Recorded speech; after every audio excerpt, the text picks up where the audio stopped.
준호 씨의 삶은 정말 완벽해 보였어요. 그는 성공한 건축가로 매일 아침 출근하며 도시의 스카이라인을 설계하는 일을 즐겼다.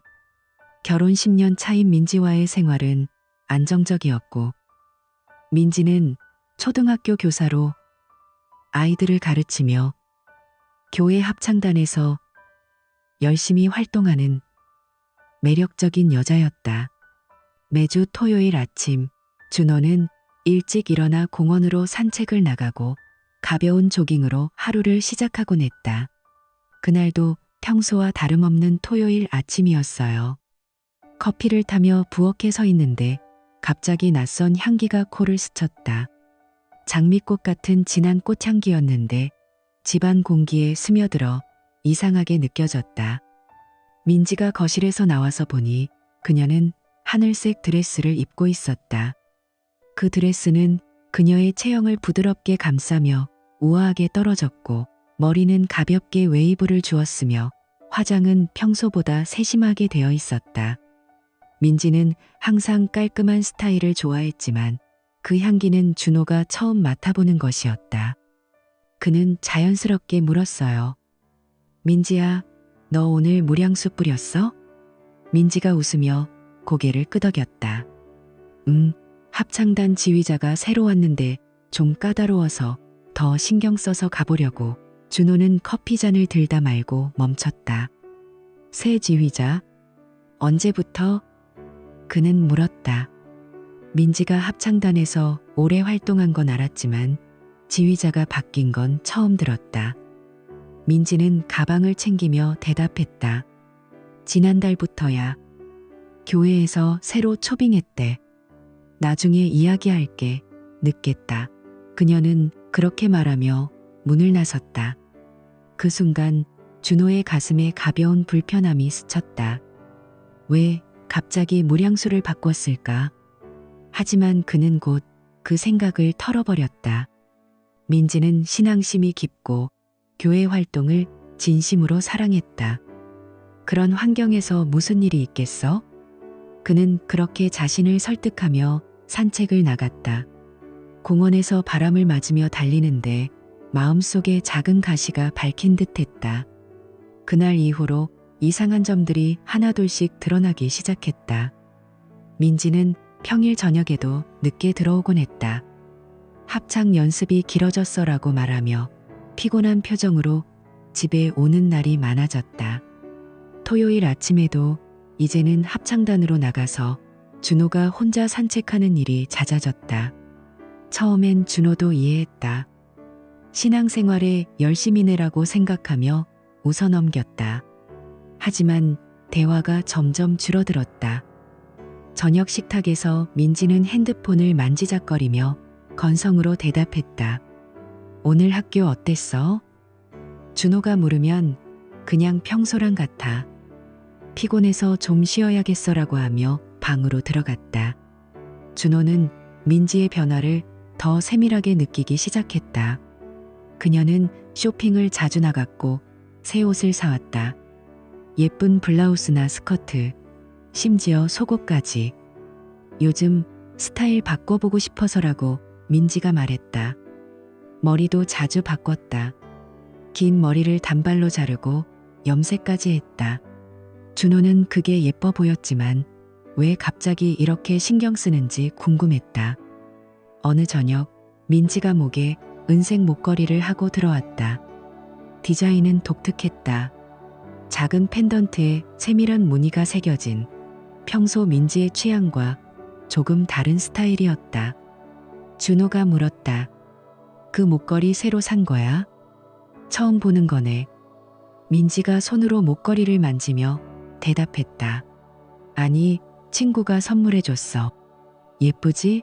그녀의 눈빛이 살짝 흔들리는 것 같았지만 준호는 그냥 넘겼다. 그런데 그런 일들이 쌓이면서 준호의 마음속에 의심의 씨앗이 싹트기 시작했다. 아침에 민지가 화장대 앞에서 거울을 보며 미소 짓는 모습, 핸드폰이 울릴 때마다 서둘러 확인하는 행동, 그리고 집에 와서도 피곤하다며 일찍 잠자리에 드는 패턴. 모든 게 조금씩 어긋나 있었다. 준호는 밤에 혼자 누워서 생각했다. 우리 결혼 생활이 정말 완벽한가? 하지만 아직은 그 의심을 입 밖에 내지 않았다. 민지를 믿고 싶었으니까. 교회라는 신성한 곳에서 그녀가 무슨 잘못을 저지르겠어? 그는 그렇게 자신을 다독였다. 시간이 지나면서 민지의 늦은 귀가는 더 잦아졌다. 평일뿐만 아니라 주말에도. 이번 주말에 합창단 특별 연습이 있어라고 말하며 토요일 오후에도 나갔다. 준호는 집에서 혼자 TV를 보며 기다렸다. 그녀가 돌아오면 항상 피곤한 얼굴로 오늘 지휘자가 세 곡을 가르쳐줬어. 재미있었지만 힘들었어라고 했다. 대화는 그 정도로 끝났다. 준호는 민지의 옷장에서 새로 산 하이힐을 발견했다. 빨간색으로 그녀가 평소 신지 않던 스타일이었다. 이 신발 언제 샀어? 그는 물었다. 민지가 웃으며 세일에서 샀어. 한번 신어보고 싶었어라고 대답했다. 하지만 준호의 마음은 점점 무거워졌다. 어느 날 아침 준호가 출근 준비를 하다 민지의 핸드폰을 우연히 봤다. 화면에 알림이 떠 있었다. 오늘 저녁 연습 후에 만나요라는 메시지. 발신자는 합창단 지휘자로 저장되어 있었다. 준호는 가슴이 철렁 내려앉았다. 왜 지휘자가 개인 메시지를 보낼까? 그는 핸드폰을 내려놓고 출근했다. 하루 종일 일에 집중이 안 됐다. 저녁에 민지가 들어오자 그는 조심스럽게 물었다. 오늘 연습 어땠어? 민지가 피곤한 미소를 지으며 좋았어. 새 지휘자가 열정적이야 라고 했다. 준호는 더 캐묻지 않았다. 하지만 그날 밤 잠이 오지 않았다. 머릿속에 그 메시지가 맴돌았다.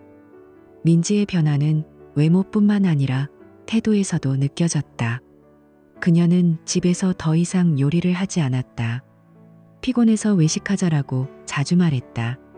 준호가 요리를 해도 맛있네라고 짧게 말할 뿐이었다. 부부 생활도 줄어들었다. 민지가 오늘은 좀 피곤해라고 하며 등을 돌리는 날이 많아졌다. 준호는 그런 그녀를 안아보려 했지만 민지는 부드럽게 피했다. 미안, 내일 해라고 말하며. 준호의 의심은 점점 커졌다. 그는 민지의 합창단 일정을 확인해보고 싶어졌다. 교회 홈페이지에 들어가 보니 합창단 연습은 주로 주일 오후와 수요일 저녁으로 되어 있었다. 그런데 민지는 화요일과 목요일에도 나갔다. 특별 연습이야라고 그녀가 말했다. 준호는 그 말을 믿고 싶었지만 마음 한구석이 불편했다. 어느 토요일 아침 민지가 나간 후 그는 그녀의 옷장을 뒤졌다. 새 옷들 사이에 작은 선물 상자가 있었다. 안에는 은색 귀걸이가 들어있었다. 카드가 붙어 있었다. 항상 아름다워라고 적힌. 발신자 이름은 없었다. 준호는 그걸 보고 손이 떨렸다. 이건 친구 선물이 아닐 텐데. 그날 저녁 민지가 돌아오자 준호는 참지 못하고 물었다. 민지야, 요즘 왜 이렇게 바빠? 합창단이 정말 그렇게 많아? 민지가 놀란 눈으로 봤다. 왜 그래? 나 신앙생활 하는 거 싫어? 그녀의 목소리가 날카로웠다. 준호는 고개를 저었다. 아니, 그냥 걱정돼서. 대화는 거기서 끝났다. 하지만 준호의 마음속에 의심의 불꽃이 타오르기 시작했다. 모든 게 조금씩 틀어지고 있었다. 완벽했던 삶의 균열이 보이기 시작했다. 그날은 토요일 오후 비가 억수같이 쏟아지던 날이었다. 준호는 파트너와의 미팅을 취소하고 집으로 돌아왔다. 감기가 심하게 걸려서 목이 칼칼하고 온몸이 찌뿌둥했다. 민지는 아침에 합창 연습 가봐야 해라고 말하며 이미 나간 상태였다. 준호는 침대에 누워서 쉬려고 했지만 목이 너무 말라서 부엌으로 나왔다. 물을 따르려고 싱크대로 다가가는데 식탁 위에 민지의 핸드폰이 놓여 있었다. 그녀는 항상 핸드폰을 가방에 넣고 다니는데 왜 오늘은 두고 갔을까? 준호는 그냥 무시하려고 했지만 갑자기 화면이 켜지며 알림이 떴다. 성민님, 오늘 어디서 만나요? IH라는 메시지였다. 성민님? 심지어 하트까지. 준호의 가슴이 덜컥 내려앉았다. 그 메시지를 보는 순간 지난 몇 달간의 이상한 점들이 머릿속에 스치듯 떠올랐다. 민지의 새 물향수, 늦은 귀가, 갑작스러운 스타일 변화, 그리고 그 은색 목걸이. 모든 게 연결되는 기분이었다. 준호는 손이 떨려서 핸드폰을 들었다. 비밀번호를 풀려고 여러 숫자를 눌렀지만 실패했다. 이게 다 우연일까? 그냥 동료일 수도 있잖아. 라고 속으로 중얼거렸지만 이미 마음속에 불길한 예감이 자리 잡았다. 그는 핸드폰을 내려놓고 물을 마셨다. 하지만 그 맛조차 쓰게 느껴졌다. 민지가 돌아올 때까지 기다리며 그는 침대에 누워서 천장을 바라봤다. 머릿속에서 그 메시지가 계속 맴돌았다. 저녁에 민지가 들어왔다.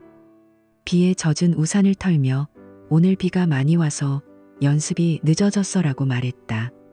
준호는 일부러 평소처럼 대답했다. 그래? 수고했어. 하지만 속으로는 불길이 타오르고 있었다. 그날 밤 그는 민지 옆에서 잠을 이루지 못했다. 그녀가 깊이 잠든 걸 확인한 후 조용히 일어나 거실로 나왔다. 창밖 비소리를 들으며 앉아있는데 가슴이 답답해서 숨이 막혔다. 왜 나한테 이런 일이? 그는 주먹을 쥐었다. 다음 날부터 준호는 더 조심스럽게 관찰하기 시작했다. 민지가 출근할 때 입는 옷, 집에 올 때의 표정, 핸드폰을 만지는 손놀림까지. 며칠이 지나면서 의심은 확신으로 변했다. 민지가 오늘 저녁에 합창 모임이야라고 말하고 나갈 때 준호는 그녀의 뒤를 따라 나섰다. 멀찍이서 지켜보니 그녀는 교회 쪽으로 가지 않고 시내로 향했다. 카페에 들어가서 누군가를 기다리는 듯했다. 준호는 그 자리에 서서 기다렸지만 너무 위험해서 돌아왔다. 그날 밤 민지가 돌아오자 그는 물었다. 오늘 연습 어땠어? 민지가 웃으며 좋았어. 세 곡 배웠어라고 대답했다. 하지만 준호의 눈에는 그녀의 미소가 가짜로 보였다. 그는 더 이상 참을 수 없어서 친구에게 조언을 구했다. 형, 나 의심되는 게 있어. 탐정 고용해볼까? 친구가 고개를 끄덕였다. 확실한 증거가 필요하다면 그래. 준호는 망설였다. 영화에서나 나올 법한 일 같아서. 하지만 다음 날 그는 사설 탐정 사무소에 갔다. 제 아내를 좀 따라다녀 주세요. 합창단 활동이 수상해요. 탐정은 고개를 끄덕이며 알겠습니다. 3일 안에 첫 보고 드릴게요. 라고 말했다. 비용을 치르고 나오는데 준호의 손이 차가워졌다. 집에 돌아와 민지를 보니 그녀는 평소처럼 저녁을 준비하고 있었다. 오늘 뭐 먹을까? 라고 물었지만 준호는 대답할 기운이 없었다. 3일 후 첫 사진이 이메일로 왔다. 민지가 검은 드레스를 입고 어떤 남자와 함께 모텔로 들어가는 장면이었다. 남자가 그녀의 손을 잡고 귓가에 속삭이는 모습까지 선명했다. 그 남자는 박성민, 교회 합창단 지휘자였다. 준호는 핸드폰을 떨어뜨렸다. 눈앞이 캄캄해졌다. 이게 진짜야? 그는 소리를 지르고 싶었지만 참았다. 그날 밤 그는 화장실에 들어가서 구토를 했다. 가슴이 터질 것 같았다. 다음 날 아침 민지가 오늘도 연습 가봐야 해라고 말하며 물향수를 뿌렸다. 준호는 그녀를 보며 속으로 중얼거렸다. 이 미소가 마지막이 될 거야. 그 후로 준호는 변했다. 밖에서는 여전한 남편이었지만 속으로는 전쟁터였다. 민지가 집에 있을 때마다 그녀의 핸드폰이 울릴 때마다 가슴이 철렁했다. 누구랑 연락하는 거지? 오늘 또 그놈 만나?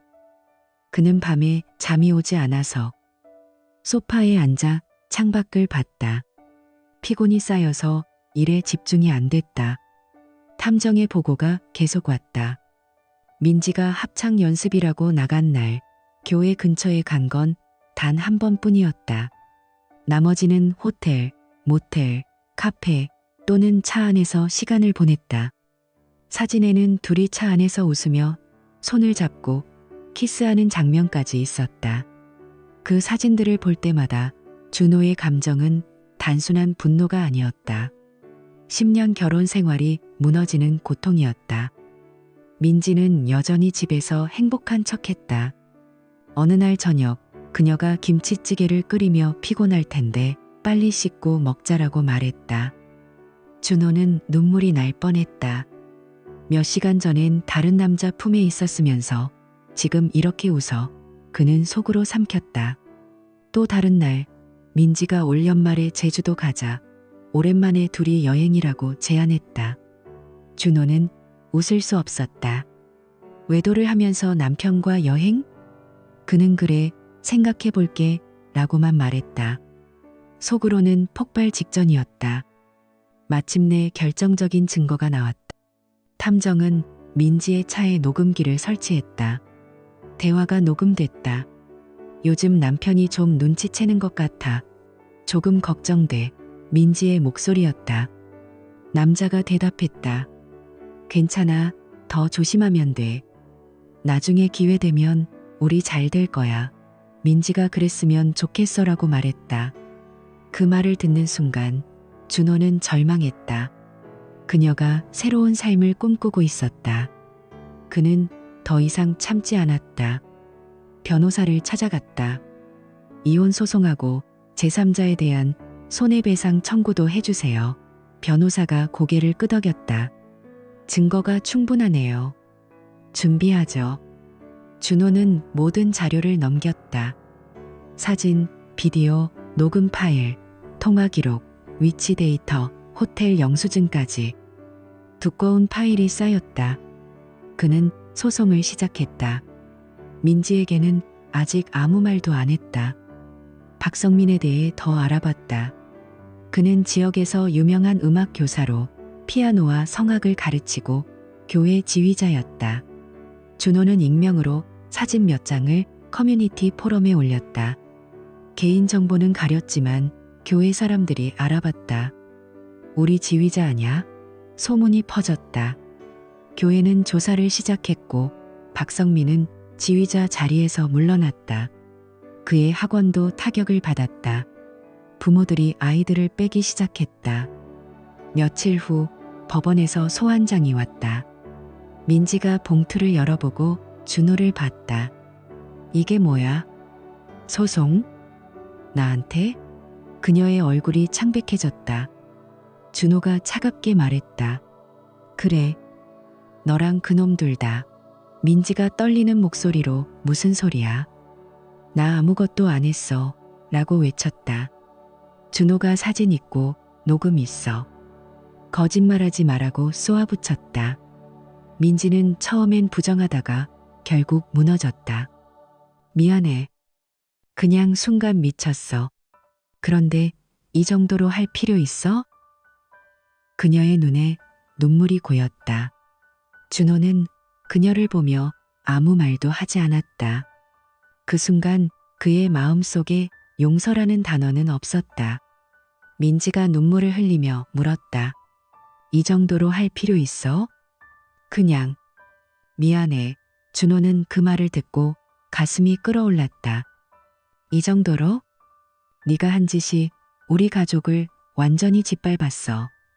그게 이 정도야? 그는 차갑게 대꾸했다.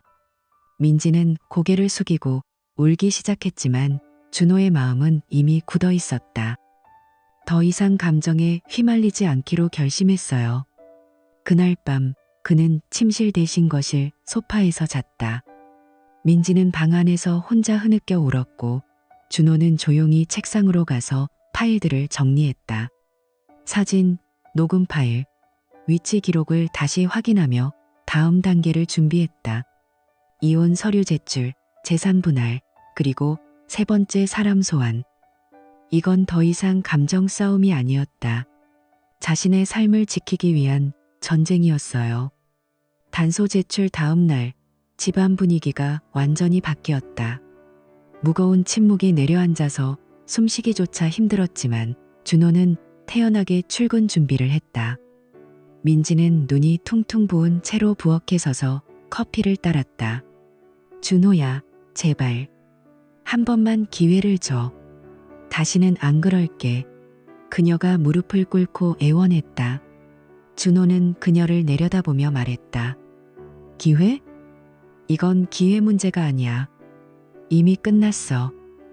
민지는 바닥에 주저앉아 울었지만 그는 문을 나섰다. 그 눈물이 이제는 역겹게 느껴졌다. 예전엔 그 눈물을 닦아주고 싶었지만 지금은 그냥 무시했다. 변호사 사무실에서 회의가 이어졌다. 준호는 책상 위에 서류를 펼치며 말했다. 먼저 민지와 이혼해요. 그리고 박성민에 대한 민사 손해배상 소송은 끝까지 가겠습니다. 변호사가 고개를 끄덕였다. 재산 분할은요? 결혼 전 자산이 많으시고 집은 준호 씨 명의라 유리해요. 공동구매지만 대출은 대부분 준호 씨가 갚으셨죠. 준호는 창밖을 보며 대답했다. 집은 팔아요. 그곳에 더 살고 싶지 않아. 회의가 끝나고 집으로 돌아오니 민지가 문 앞에서 기다리고 있었다. 소송 취소해 줄래? 제발. 그녀가 팔을 붙잡았지만 준호는 뿌리쳤다. 늦었어. 박성민 쪽에서도 움직임이 있었다. 소환장을 받은 후 그는 바로 변호사를 고용했다. 그 변호사가 전화를 걸어왔다. 화해로 가는 게 어떠세요? 합의금 제안할게요. 준호는 수화기를 쥐고 웃었다. 말씀 전해주세요. 법정에서 봅시다. 그 사람이 한 짓을 모두 공개할 거예요. 민지가 그 소식을 듣고 달려왔다. 정말 끝까지 할 거야? 사람들이 알면 나 교회 못 가. 제발. 그녀의 목소리가 떨렸다. 준호가 코웃음 쳤다. 교회에서 뭐 했어? 합창 연습 핑계로 외도하면서? 이제 체면 생각할 자격 없어. 민지가 소리쳤다. 나도 미쳤어. 그냥 순간 실수였어. 하지만 그 실수는 몇 달 동안 이어졌고 수십 장의 사진과 녹음으로 증명됐다.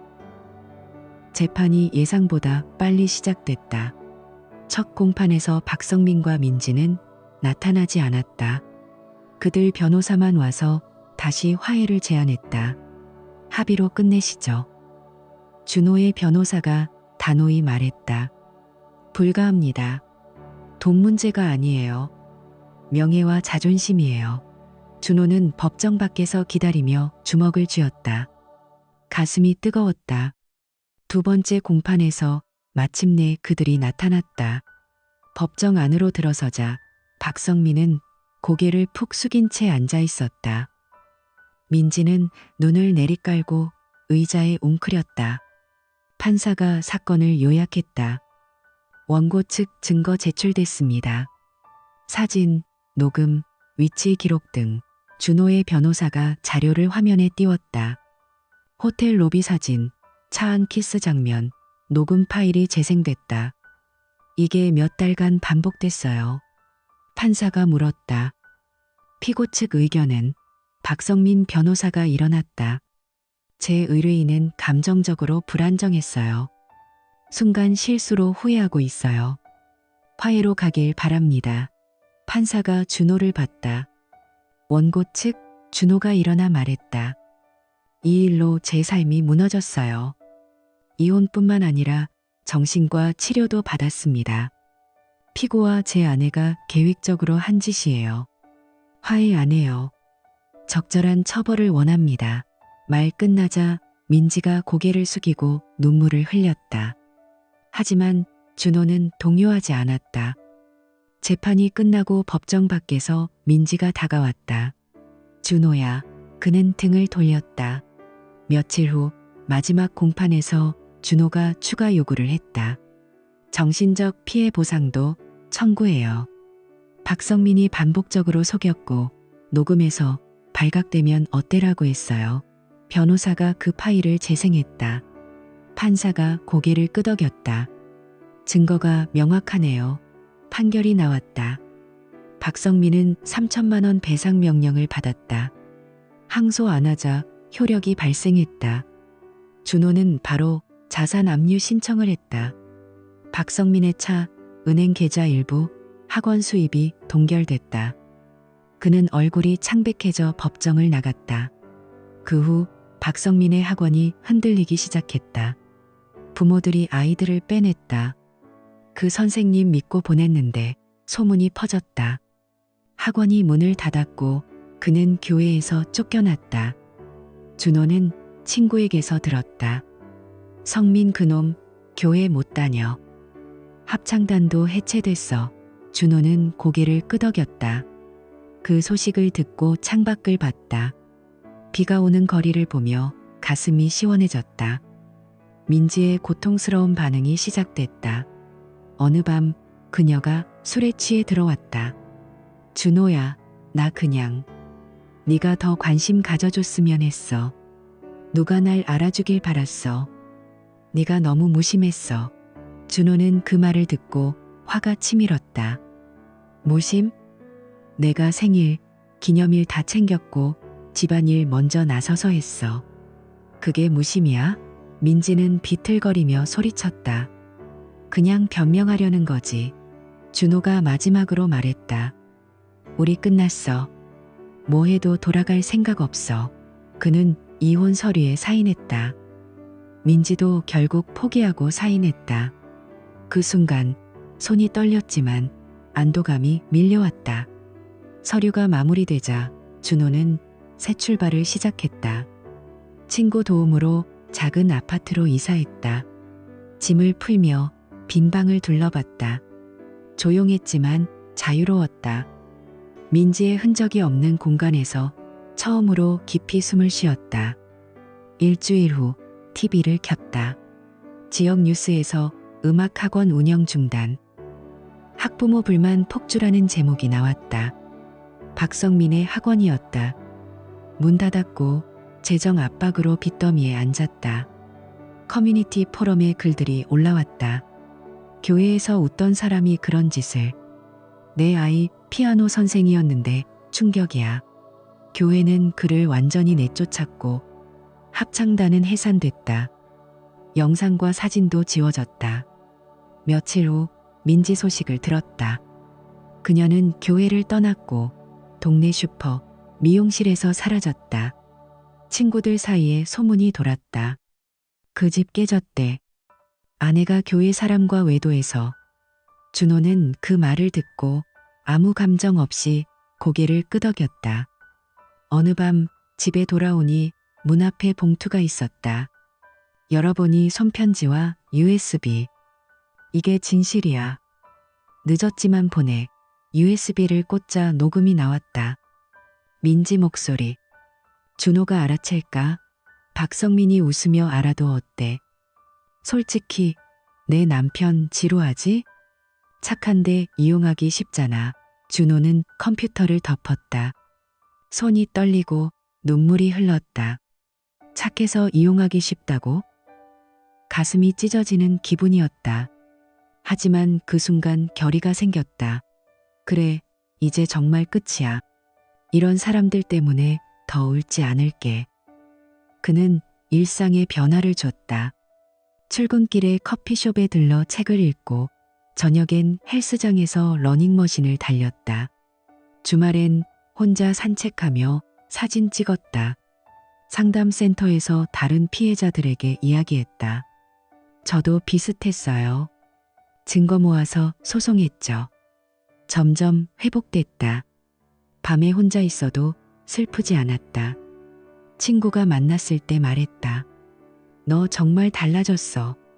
예전엔 억눌린 듯 했는데 지금은 강해 보인다. 준호가 웃었다. 맞아, 강해졌어. 시간이 지나면서 박성민과 민지의 삶이 더 망가졌다. 박성민은 학원 문 닫고 빚에 쫓겨 부모와 갈등했다. 결국 시골로 내려가 은둔 생활을 했다. 교회 지인에게서 들었다.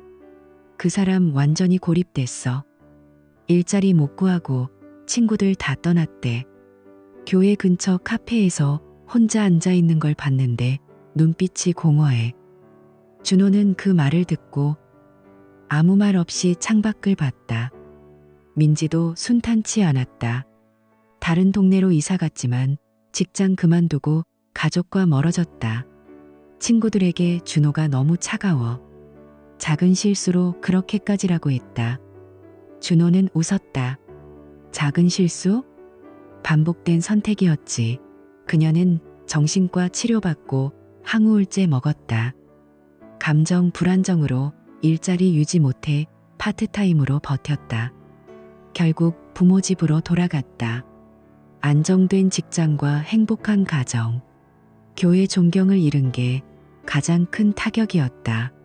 준호는 자신의 삶을 살기로 했다. 어느 날 낯선 번호로 전화가 왔다. 민지였다. 받지 않았다. 곧 메시지. 정말 미안해. 그 말만 하고 싶었어. 너 정말 좋은 사람이야. 그는 답장 안 하고 삭제했다. 용서는 자신을 위한 거였다.